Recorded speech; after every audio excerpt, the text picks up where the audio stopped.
ang tawag po ay our Creator God. Yan. So, yun po yung pamagat ng ating mensahe sa umagang ito. May subtitle po yan. The Maker and Origin of Every Good Creation. So, mula po sa Genesis chapter 1 na binasa po ng Elder Eddie.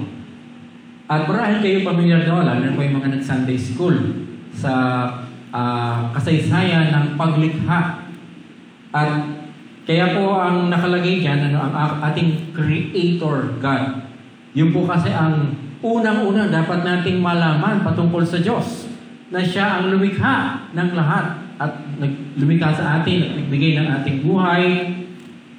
Siya po ang maker at origin. Siya ang gumawa at pinagmulan ng lahat ng mabuting nilikha.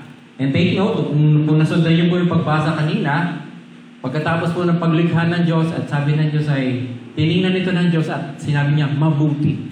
Mabuti po ang lahat ng nilikha ng Diyos sa pasimula. Yan. At ang nilikha po ng Diyos ay tanging mabubuti. Naniniwala po ba kayo doon? Yan. Pero maaaring sabihin natin, Pastor, bakit ang daming masama sa panahon ngayon? Di ba? Saan nagmula yun? Ano? Alam niyo po, ako'y nalulungkot dahil may iba pong pananaw kahit sa mga Christian groups din na ang Diyos din. Sa Diyos din daw nagmula ang lahat ng kahit kasamaan. Nakarinig na po ba kayo ng gano'n? Kasi siya nga ang pinagmula ng lahat eh. Pero hindi po yung sinabing ang Diyos ang pinagmula ng lahat, hindi po yung absolute na everything else na nakikita natin. Kundi yung mga, sabihin natin, origin ng lahat, pero yung pong pagkakaroon ng hindi mabubuting bagay sa mundo, yung po ay bunga ng kanyang mga nilikhang binigyan niya ng kalayaang pumili. Hindi po galing sa Diyos ang anumang masama, kundi po yun ay mula sa hindi pagpapasakop ng mga nilikha niyang may kalayaan, binigyan niya ng kalayaan, lalo na tao na binigyan ng kalayaan, dahil nilikha ang tao ayon sa kanyang wangis. Nakuha niyo po ba yung point na yun? Bagamat sinasabi natin sa Diyos nagsimula ang lahat, siya ang gumawa ng lahat, yun po ay from the beginning. Pero, yung mga sumusunod po na mga kaganapan sa mundo, bunga na po yung mga pagpapasya ng mga tao o maging ng mga anghel na binigyan niya ng kalayaan at hindi po galing sa Diyos yung masasarapang ginawa ng tao. Tama po? Yun po kasi ang essence ng kalayaan. Pwede kang pumili ng mabuti o masama. Pwede kang magpasako sa Diyos o hindi. At buhat po doon, nais ko lang bigyan ng tingin doon sa ating pamagat na yun. At ang Diyos po ay Diyos na mabuti. And of course, ginagamit po ng Diyos yung mga nangyari ng kasamaan para i-judge ang mga tao na piniling gumawa ng hindi ayon sa kanyang kalooban. Sabi po sa James, huwag sabihin ni naman kapag siya ay natutukso, o may tukso, na siya itinutukso ng Diyos. Hindi po nanunukso ang Diyos. Bisan, nababanggit natin kahit parang impossible. Kasi binigyan ako ng Diyos ang tukso Hindi po galing sa Diyos ang tukso. Magkaiba po ang tukso sa pagsubok. Ang pagsubok po ay general. It's hindi nag-challenge sa atin. Pagpasya kung tayo yung papasakop sa Diyos o hindi. Ang tukso po ay isang uri ng pagsubok na ang layunin ikaw ay magkasala o ikaw ay lumabag sa Diyos. Okay? So yun po yung difference ng tukso at pagsubok. Hindi po galing sa Diyos ang tukso. Hindi ka niya nais magkasala. Hinahayaan ng Diyos yung mga pagsubok para tayo patatagin sa ating buhay. So I hope ma-differentiate po natin yan. Mula po sa Genesis 1, at ito po ang napili ko maging paksa unang-una, para ma-review po muli natin, pagkamat alam natin ito. Dahil po sa ating panahon, alam din po natin na may iba't iba pong itinuturo, lalo na sa mga eskwelahan. Diba? Na kung saan nagmula ang tao. Ano ang pinagmula ng tao at ng lahat. At ang itinuturo po karaniwan, yung tinatawag na evolution theory. Diba? Na ang tao daw ay nagmula sa unggoy. Papayag ka ba? Makikita po natin kung paano ba talaga naganap ang lahat. Kaya mula po dyan, babalik tayo sa pasimulang simula. ng lahat. Okay? Kaya tingnan po natin. Gagamit po ako ng mga pictures sa PowerPoint. Kakaiba po itong style ating mensahe ngayon. Hindi po ito outlined. More on parang ako'y magkikwento sa inyong buhat, sa Biblia, at sundan niyo po ito. No? Gagamitin po natin ang ating imagination bukod sa picture dahil medyo maliit din po ang dating yan. Sige po, tingnan po natin. Sabi po sa pasimula, in the beginning, isa-isa lang.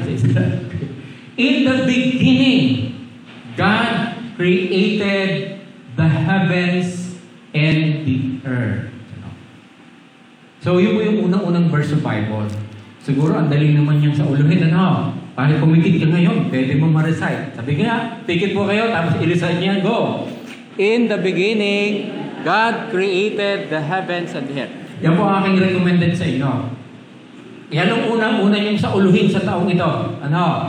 In the beginning, God created the heavens and the earth. At ituro niyo po yan sa lahat ng mga bata. Sa lahat ng mga kabataan. Upang ma-instill po sa kanilang isipan na nagmula sa Diyos ang lahat at maging ang ating buhay. Para yan po magiging katotohanan sasangga doon sa mga maling turo ng tao na ibinapasa sa mga generation ngayon. Kaya naman ang mga tao ay malayo sa Diyos kasi hindi sila naniniwala na sila nagmula sa Diyos. In the beginning, God created the heavens and the earth. Pagka sinabi po, in the beginning, yung beginning yan, sabihin yung beginning of time. Kaya doon po nagsimula ang time. Ang Diyos po naman, walang hanggan siya Siya pa, nauna pa siya sa beginning, kaya nga siya nagpasimula na lahat. So yun po yung difference ng eternal. Eternity, ang Diyos po yan, ang Diyos lang, talagang eternal. Walang pasimula, walang wakas. Pwede mo bang isipin yun? Anong isipin ng walang pasimula, walang wakas? Kaya mo bang sa isipin mo yun, Pero ganun po ang Diyos, hindi po natin kaya siya i-contain sa ating isipan. Pero yung time, may pasimula.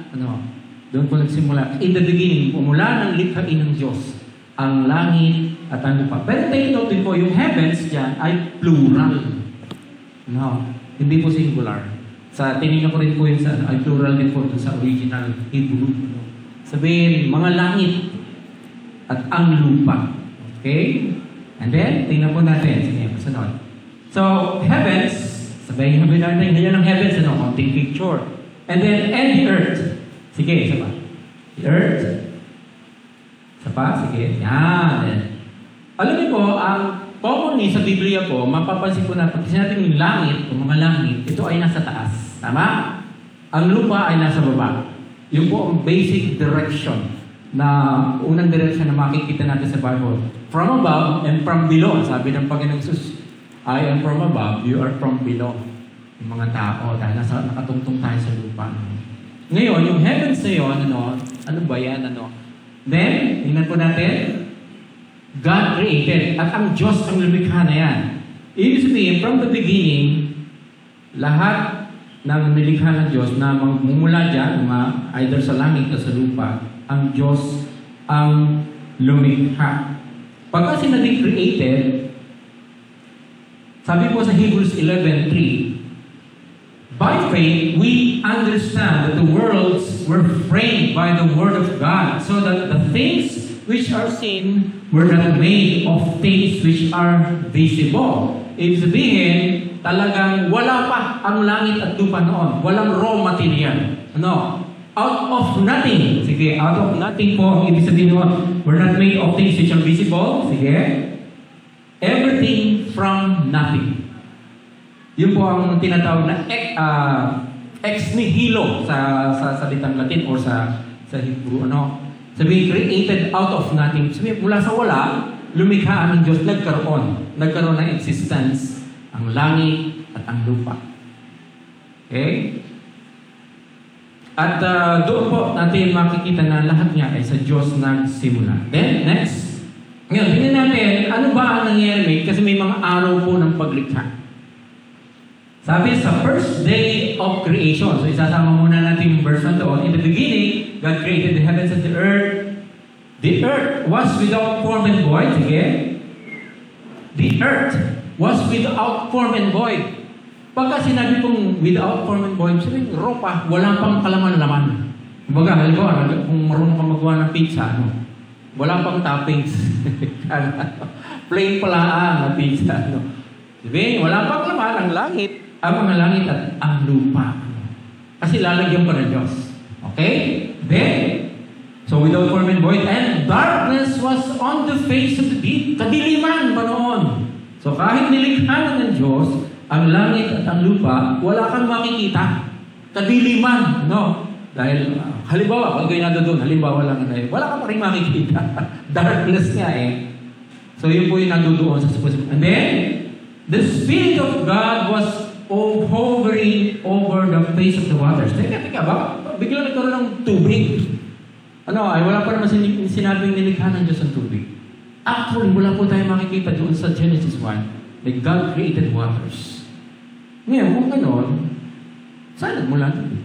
Or it could be, at ito po aking theory, na yung tubig na yun part ng heavens, ng mga kalangitan. Okay? Kasi wala na eh. And then, sige. So yung waters na yun, at least yun po ang aking viewpoint na kasama doon. At yun yung tinatawag na face of the deep, yung kalaliman. Di ba? Ano ba? Malalim. Pagka pumunta tayo sa dagat, di ba? Yung kalaliman. The deep ocean. No? Pero tubig po at lupa ang unang nilikha ng Diyos sa pasimula. Ibig sabihin yung raw. And then sa first day, narinig niyo, then God says, let there be, yung Spirit of God, sabi, kumikilo sa ibabaw ng mga tubig. Sa Tagalog version, doon ang Espiritu ng Diyos. At siya po ang nag-execute ng mga paglikha na sinasabi ng Diyos. And then sabi ng Diyos, let there be light. Dahil madilim eh. Let there be light. And there was light, and God saw the light, and it was good, and God divided the light from darkness. Sige? God divided the light from darkness. Okay? So, nahati yung kadiliman, nagkaroon na ng liwanag. So, nag-dispel yung bahagi ng kadiliman. At tinawag ng Diyos, God called the light day, umaga. Umaga po yan, And the darkness He called night, gabi. Yung bahagi ng madilim. So, the evening and the morning were the first day. So, yun po yung unang 24 hours. Unang day, ng paglikha ng Diyos. At unang nilikha ng Diyos ay bukod doon sa raw material na heavens and earth, and then yung light, yung liwanag. Ngayon, take note of that. May liwanag, may light, pero wala pang araw. Naisipin po ba yun? So usually, ang naisip po natin, sa araw nagmumula ang lahat ng liwanag. Di po ba? Na sa mundo. Pero nilikha na po ng Diyos ang liwanag bago pa ang araw. So, ibig sabihin, hindi po dependent sa araw ang lahat ng liwanag. Okay? Isang point po yan. Dapat, pwede niyo pong research yan. So, yung first day, ang unang nilikha ng Diyos ay liwanag, at least yung sinabi niya, then, nandoon na yung heavens and earth. Okay? Next. Second day, tingnan natin. So, second day of creation, so nandoon na nga po yung, And then hati na, may liwanag na, may bagay kadiliman. Lupa, syempre, nasa sa ibabaw, syempre, ang tubig, dahil na ang lupa, nasa sa ilalim pa. The second day, then God said, let there be a firmament. Sige. A firmament. Take note of that. Sa Tagalog po kasi, iba ang nakalagay, kalawakan o space. Pero hindi po yun ang original. Ang rakia, yun po yung original, Yung firmament po ay kung inyong isi-search, ang ibig sabihin niya na isang parang solid material, hindi po basta kalawakan. Okay? And then, in the midst of the waters, and let it divide the waters from the waters. So, tingnan natin. So, gumawa ng firmament ang Diyos at hinati yung tubig. Divide the waters from the waters. So, may tinatag na waters above. Okay, so then God made the firmament, divided the waters which were under the firmament from the waters which were above the firmament. So nahati, and it was so. And God called the firmament heaven. Take note, capital H, Heaven pa rin tawag dun sa firmament. So the evening and the morning were the second day. So sa pangalawang araw po ng paglikha, ang nilikha ng Diyos ay firmament. Ang tawag, Sa Tagalog, sa iba, ang nilagay na lang ay space. Pero hindi po accurate yun, sa original. At makikita po natin na yung kakaiba, And then, so yun po yung second day. So evening and morning were the second day. Take note of that, Naunang sabihin ang gabi bago ang umaga. At yun ay isang araw. Kasi sa pasimula naman ay gabi, ay madilim, di po ba? Sumunod pa ang liwanag. Kaya yun po ang pagbilang ng araw sa pasimula. Evening, then morning, the second day. Ano po ang nilikha ng Diyos sa second day? Ang tawag? Firmament. Next, sino po natin? Ang third day, marahil. Okay, firmament, heaven ang tawag. Sige, go. Yan, so, may nagawa na, no? May firmament na. Okay, sige. Third day, then God said, let the waters under the heavens, so yung mga tubig na nasa sa ilalim ng firmament, ano? Be gathered together into one place and let the dry land appear. And it was so. Okay? Sige nga, paano mag-appear? So, yung waters under the heavens daw, and then the dry land appear. Yun. So, pating adjustment, ano? Sabihin, yung mga tubig na nasa ilalim ng firmament, sila yung mga naging dagat. At yung lupa, nagkaroon siya ng maaari na shapean siya, ano? Sinape na ng Diyos, para yung mga dagat talaga yung bumaba. Okay, and then, sige pa. Ano pa kasunod niya yun? And then sabi po doon, then God said, let the earth bring forth grass, the herbs that yield seed, and the fruit tree that yields fruit according to its kind, whose seed is in itself on the earth. And it was so, and the earth brought forth grass, the herb that yields according to its kind, and the tree that yields fruit, whose seed in itself according to its kind. And God saw that it was good. So the evening and the morning were the third day. So, okay, this is yung pong nilikha ng Diyos sa third day, ay yung dagat. So, ginawa niyang dagat yung mga tubig sa ilalim ng firmament. And then, umalsa yung lupa, lumitaw, at nilagyan niya ng mga halaman. Maliwanag po, yun po ang nagay. So, basically, ang nilikha ng Diyos sa third day ay mga dagat at mga punot halaman. Tama? Wala po ang araw. Diba? Di ba sabi na sa science ay kailangan ng sinag ng araw yung mga halaman. Pero nung nilikha po kasi ng Diyos sa mga halaman, puro mga grown na yan. Hindi yan nagsimula sa mga sa mga buto muna. Sila ay magbibigay na ng buto. Actually, nasa sa stage na po sila na mag-fruit bearing na. Yun po makikita natin sa paglikha ng Diyos. Puro adults na ang kanyang nilikha. Makikita pa po natin, So, at ganoon pa rin. So, kaya kung i-view po natin yan, nakabuuan sa nilikha ng Diyos, may bahaging madilim, yung gabi, may bahaging maliwanag. Pero wala pa ang araw. Wala pa. Okay, ngayon, sige, i-show you po yung third day of creation. Then, next, tingnan po natin sa fourth day. So, ibig sabihin nagkaroon ng open sky. Kasi bumaba yung yung tubig, di ba ba? Nagkaroon ng open sky under the firmament. Tama po? Yun po ay makikita na logically from the Bible. Then God said, let there be lights in the firmament of the heavens to divide the day from the night, and let them for signs and seasons and for days and years. So yan na. Yan na lalabas ang araw. And then, sige, buwan. Sa bahagi ng madilim, ang buwan, sa bahagi maliwanag ng araw. And then mga stars. And He made the stars also. Ngayon, take note. Sabi mo doon, then God made two great lights. The greater light to rule the day, and the lesser light to rule the night. Ano yung greater light doon? Yung sun. Yung araw. Yung lesser light, moon. And then He made the stars also. Ganun lang, ang daming stars. Pero, kung titingnan natin, ano daw ang araw, moon, and stars? Sila ay lahat ay lights. Mga luminous lights. And then commonly, parang ang nai-orient sa atin, sa science, sa cosmology, ang buwan ay kumukuha lang ng liwanag sa araw. O parang nag-reflect lang. Parang hindi po yata consistent doon na sadyang liwanag po ang buwan. Hindi po siya kumukuha ng liwanag sa araw. Ay kung kayo po ay observant talaga, sa gabi, kita mo na kumbaga sa angle hindi na ng araw pero may liwanag ang buwan. Bisa nga buong-buo pa ang buwan Pero malayo na, lubog na sa term natin ng araw. May sarili pong liwanag ang buwan. Hindi po ito nakadepende sa araw. Ayon sa Biblia. Okay? Pero ang sabi po ng science, reflection lang ng liwanag ng araw ang buwan. I'd rather believe kung ano sinabi ng Bible, kaysa sa sinasabi niyo ng cosmology, Okay? And then yung mga stars. At saan daw po nilagay ng Diyos yung mga yun? Sabi doon, God set them, sa verse 17, in the firmament of the heavens to give light on the earth. Saan po nilagay? In the firmament. Sa loob ng firmament. At ano ang purpose nila? To give light on the earth. Yun po ang purpose. Para magbigay liwanag, magbigay ng signs, times and seasons. Kaya ginagamit po yan sa pagkalkula ng panahon.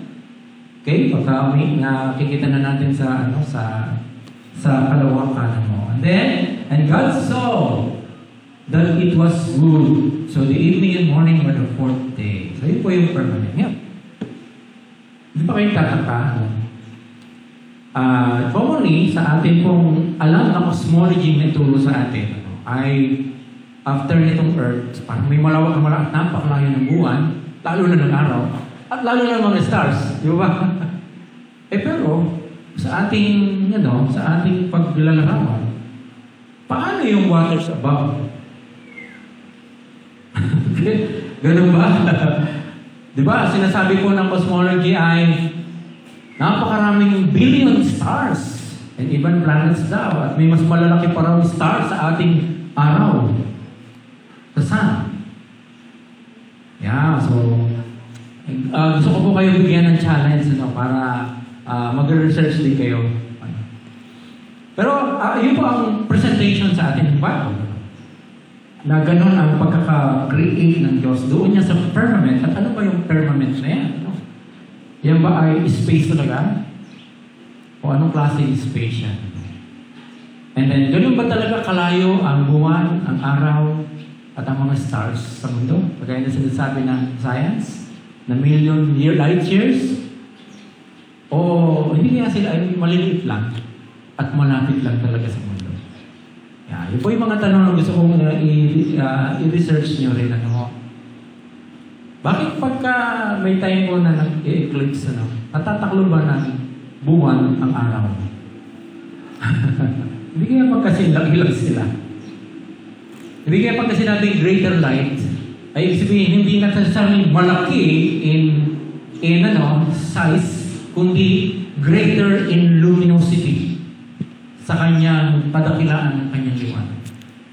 So, mga tanong lang po yun na gusto kong iwan sa inyo. Hindi ako magbibigay ng sagot pa. Pero yung mga stars din yun, sila ba ay sinasabi talagang mas malalaki kaysa sa araw? Pero basta na lang sinabi Diyos, He made the stars also.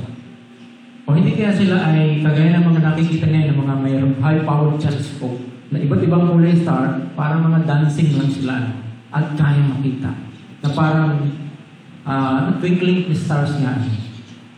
At sinasabi nila they are not as big as we have been taught. Parang sinasabi sa Biblia na in the last days, in the end of days, babagsak ang lahat ng stars sa mundo. Paano yun? Kung ang star ko mas malaki pa sa araw, ay babagsak daw lahat ng stars sa mundo. Sabi sa Revelation. So mga points to ponder po yung mga ganyan. Pero yun po pagkakasabi sa Bible na basta nilinganan, niligay sa firmament and then may waters above. Sabi po sa Psalms, tapos na yung flood ni Noe. Sabi na ni King David, and the waters above. Sabi nananatiling po yung waters above na yun. Even to this day. Pagka po tayo tumitingin sa kalasan, lalo na sa umaga, anong kulay ng sky? Blue. Anong kulay po ng pagka tinitingnan natin ang dagat sa katanghalian din o sa umaga? Blue. Sabi po reflection daw ng dagat yung sky. Ang layo naman kasi may mga part naman ng sky na ang katapat ay mga bundok mga land pero blue pa rin. Hindi kaya yun ay waters above. Reflection of waters above. So yun po yung mga natin konting lang, mga tanong-tanong. Okay? So yun po mas pinalaki natin ngayon. So waters above, may firmament, may open sky. Ano sunod na nilikha ng Diyos? Sige, sabi po sa fifth day na kasi tapos na ang fourth day of creation, no? So sa fourth day po nilikha ang araw, buwan, at ang mga stars. Then God said, let the waters abound with an abundance of living creatures and let birds fly above the earth, across the face of the firmament of the heavens. So God created great sea creatures and every living thing that moves, with which the heaven waters abounded, according to their kind, and every winged bird according to its kind. And God saw it was good, and God blessed them, saying, be fruitful and multiply, and fill the waters and the seas. Let birds multiply in the earth. So the evening and the morning will be 50. So ano po nilikha? Mga birds, mga ibon, at mga isda. Sige, okay. Una muna, mga isda muna. Sige ba? Okay. Dagat, okay, yun. And then, mga ibon. Okay, sige, go. Across the firmament of the heavens. Ano? Tingnan niyo po, across, hindi katapat. Sa baba, siyempre, across the firmament of the heavens. Sabi ko sa Psalms 124, O Lord, how manifold are your works, in wisdom you have made them all. The earth is full of your possessions. Kaya napupuno na ang mundo. Doon sa pang-fifth day, no? And then, another verse, sabi sa Psalms 10, this great and wide sea, in which are innumerable teeming things, living things, both great and small. Okay. So yun po yung fifth day, no? Mga isda at mga ibon. Siyempre, kasama na rin po doon siguro yung mga manok, mga species na nito. At nung nilikha po sila ng Diyos, lahat po yan ay adults. Hindi po nilikha ng itlog. So ano po nauna? Itlog o manok? Okay. So nasagot na. Nasagot na kung ano nauna. Itlog o manok doon sa paglikha. Sa paglikha po ng Diyos, lahat po ay ready to reproduce. Yan. At kahit po sa tao, ganun din. Okay, tingnan po natin. Kasunod, ang pa-6th day, pang-6 na araw ng paglikha. So yan na po, halos puno na ang mundo. Then, sabi po sa 6th day, and God said, let the earth bring forth the living creature according to its kind. Lagi natin nababasa yung according to its kind.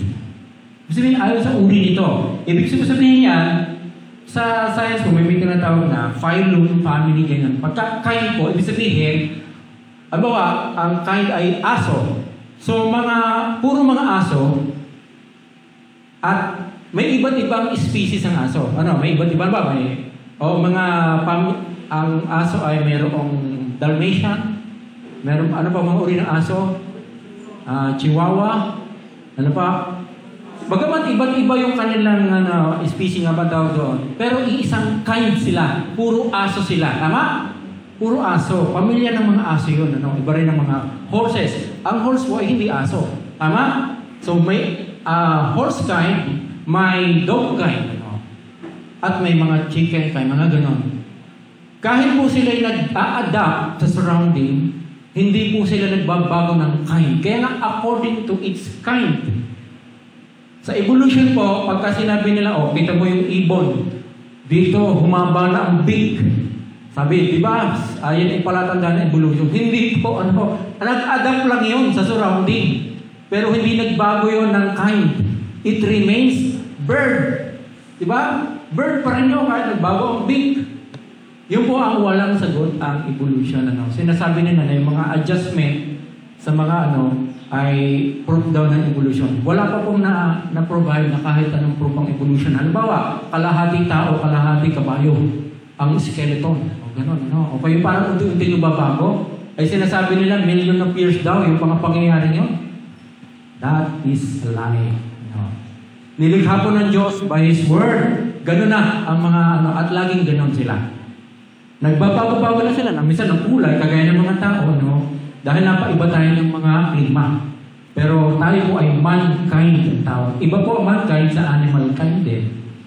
Okay, tayo po pinaka-special. At ito nga po sa ika-6 na araw. Unang nilikha ng Diyos sa ika-6 na araw ay mga cattle, creeping things, and beasts of the earth. Mga animals. Sa ika-6, each according to its kind. And then, sige, yun. So, isipin na natin, na napakaraming animals. Lahat ng animals. nilikha ng Diyos sa ika-6 na araw, unang bahagi, ano.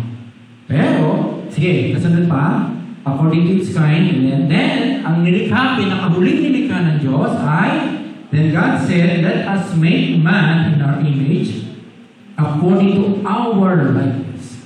Take note, ano, nung sa mga unang pong nilikha ng Diyos, nagsalita lang ng Diyos, ano, let there be light, at nagkaroon ng liwanag, let there be seas, fish, birds, karoon. Pero nung ang tao na nilikhain ng Diyos, sabi niya, let us make man o humankind in our image, in our likeness. Ano? At hindi lang siya basta nagsalita. Siya po ay, mayroon po siyang, actually nasa chapter 2 na yun, hindi lang po nagsalita ang Diyos, buha pa siya ng raw material, ng lupa, pinilisan niyang tao, at hiningahan niya ng hininga ng buhay. Kaya special po ang pagkalikha sa tao, dahil ang tao lang ang nilikha according to the image of God, sa likeness. Ano ba yun? Bagamat hindi naka-indicate dyan sa chapter 1, yun po yung wala ang mga animals, ang mga puno at iba pang nilikha. Yung image na yun. At yun po yung spiritual life na meron ng tao. Yung kakayanan natin na makipag-ugnayan sa Diyos personally and to worship Him personally. At yun din po ang image na ang tao ay may pananagutan sa tama at mali. Okay? Wala po na ng mga animals. Ang mga puno, lalo na, hindi po sila nagkakasala. Hindi po sila maaaring magkasala. Ang tao lang po ang pwedeng magkasala. At po kaya mga anghel din. Ibig sabihin, dahil may pagpili ang tao. Nilikha po ng Diyos ang tao, sige. At sino po ang unang tao nilikha ng Diyos? Si Adam and Eve. Hindi po si Adam and Steve. Okay? Ito ginagawa ng mga tao. Ganun, Si Adam muna, and then si Eve, kinuha sa kanyang tadya.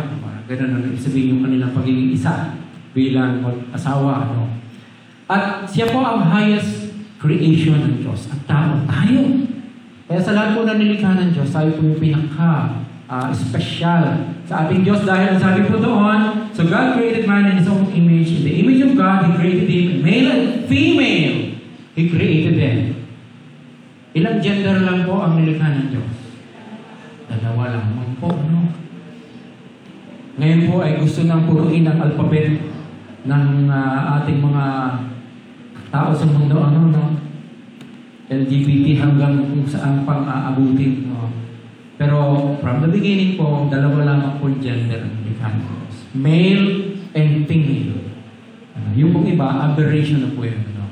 And then God blessed them, and God said to them, be fruitful and multiply, fill the earth and subdue it. Have dominion over the fish of the earth, over the fish of the sea, over the birds of the air, and over every living thing that moves on the earth.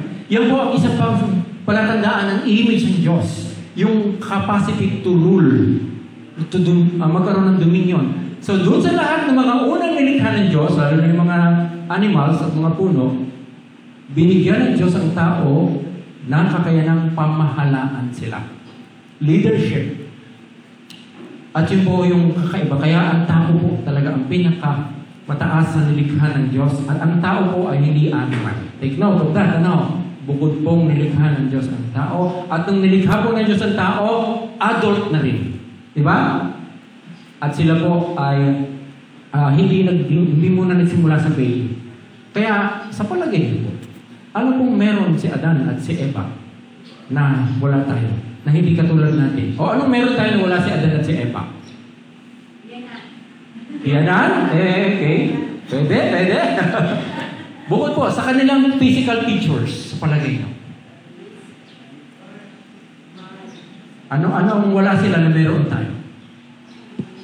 Okay. Panong lahat? Puso. Tama? Hindi naman sila pinanganak kagaya natin, di ba?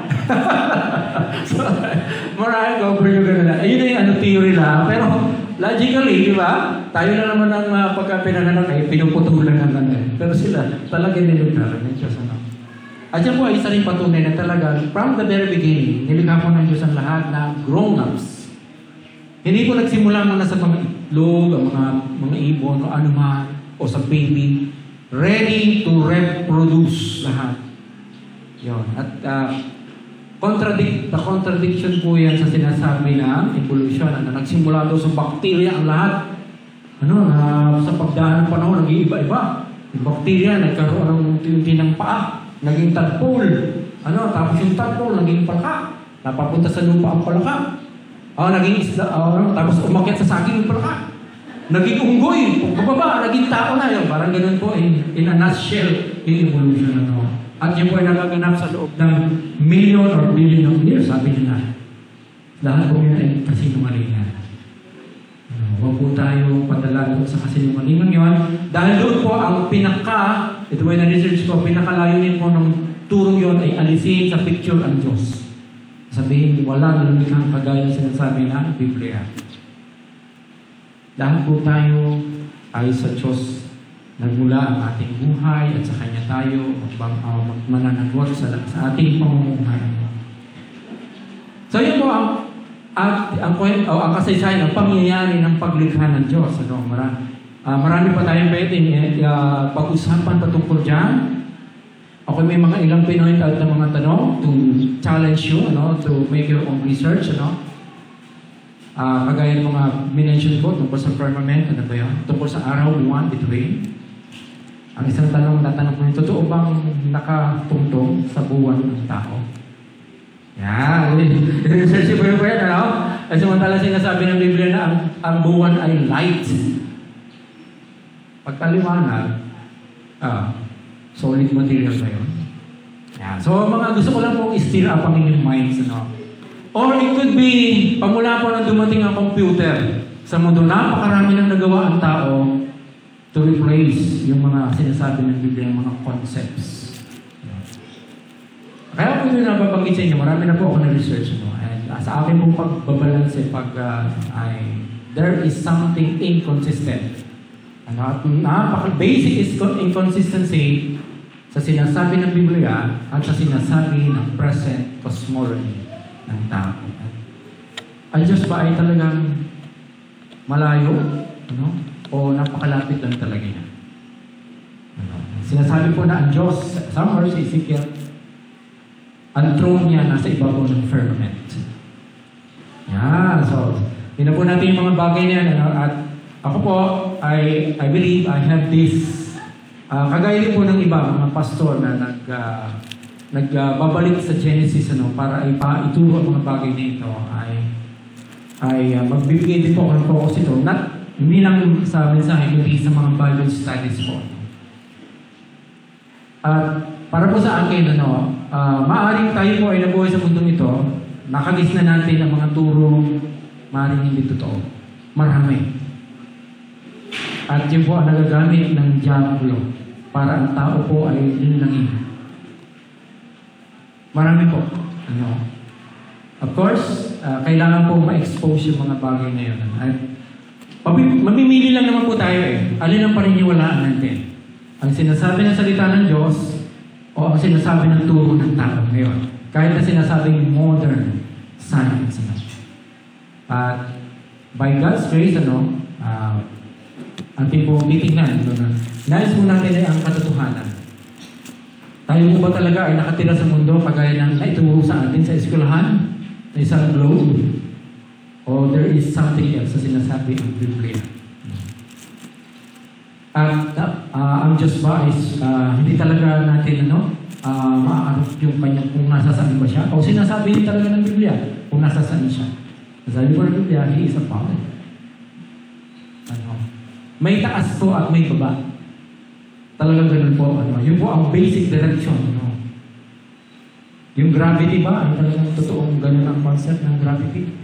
So yun po yung gusto kong iparesearch sa inyo. O dahil meron density ang mga bagay. Bakit pababa ang mas mabibigat ang mga dense at tumataas yung mga mas light? Okay, so ilan lang po yun. I hope sa halip na kalituhan, ang gusto kong idulot sa inyo ang challenge to make your own research, patuloy na maging committed sa pagbabasa ng Biblia at suriin po natin, i-compare po natin sa mga. Marami na po yan na makikita tayo sa internet. At of course, magkakaiba po ang pananaw. Pero po, I rather believe na sinasabi ng Biblia, literally. Literally.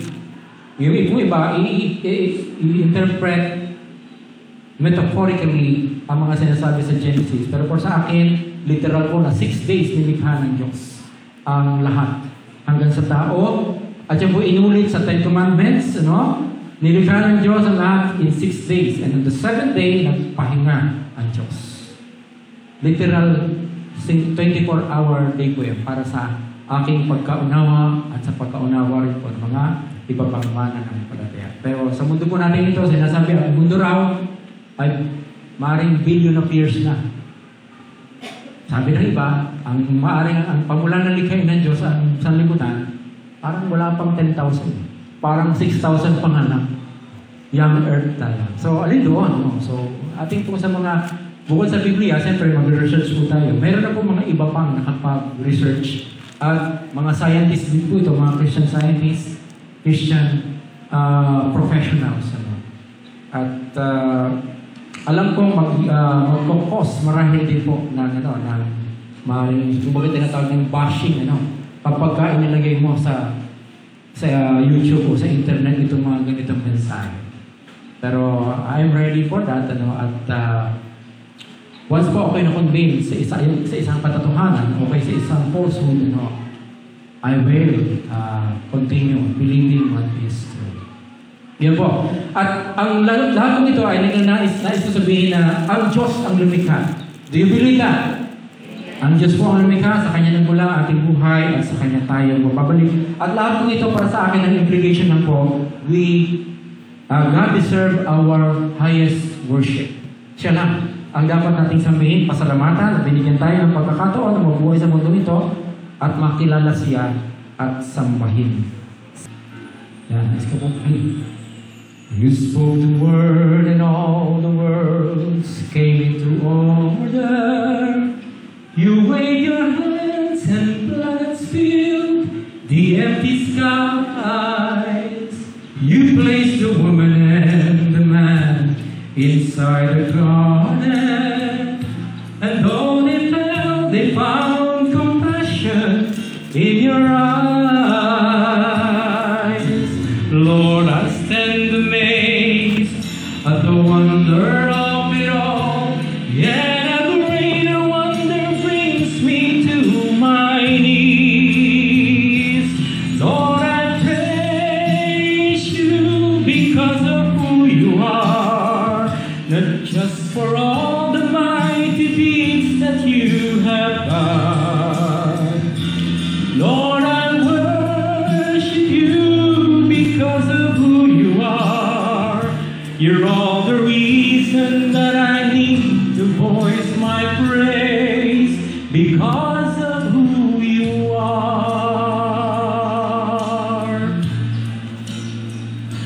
One holy night you sent the promise from a virgin, and promise through us you revealed to us your heart, enduring love displayed throughout your crucifixion, and with your hand you broke the darkened grave apart.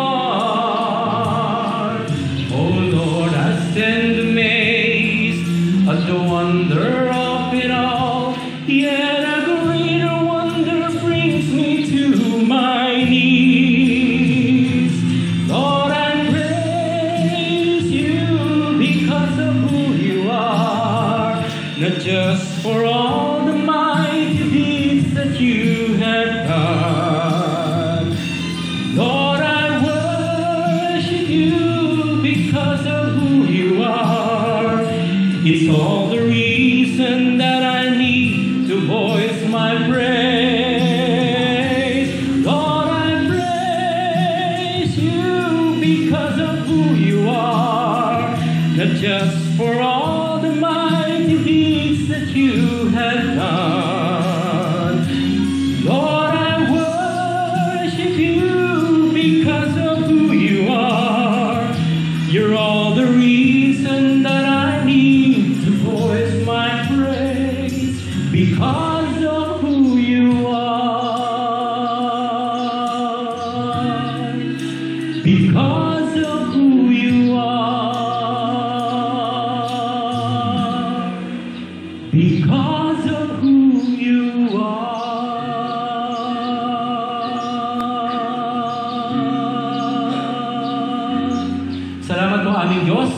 ay nilikha mo, pinaka-espesyal sa iyong mga nilang at binigyan mo ng wangis mo, Panginoon.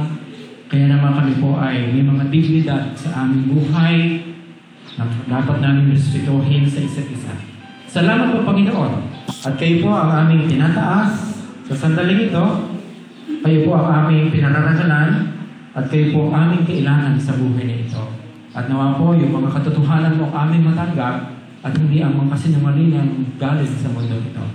At sa kayo, mas ma-recognize ka namin at masamba ka namin ng ayon sa Espiritu at sa katotohanan. Nawa po, ang taon ito ay maging taon ng lalong paglalim ng pagkakilala sa tunay o totoo at katotohanan galing sa iyong mga salita. Ito po ang aming dalangin at pasasalamat sa iyo at pagsamba sa pangalan ng Panginoong Jesus. At sabi na, Amen. Salamat po. Pagpalain mo kayo ng ating Panginoon.